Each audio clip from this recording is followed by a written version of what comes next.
అన్నా.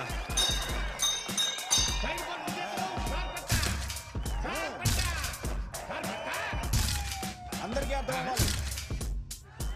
ఈ రోజు రెండో విడతగా ముఖ్యమైన సైడ్ బోర్డు బాక్సింగ్ పోటీలు ప్రారంభం కానున్నాయి. ఇదిగో వచ్చేస్తున్నారు ఉత్తర చెన్నై గుండెకాయ మల్లేశన్న. ఎంజీఆర్ గారి గొంతు గాయమైనప్పుడు నమస్తే అన్న, మన గొంతు కూడా గాయించండి. డాక్టర్ని కొట్టిన కనుడు మన మల్లేశన్న.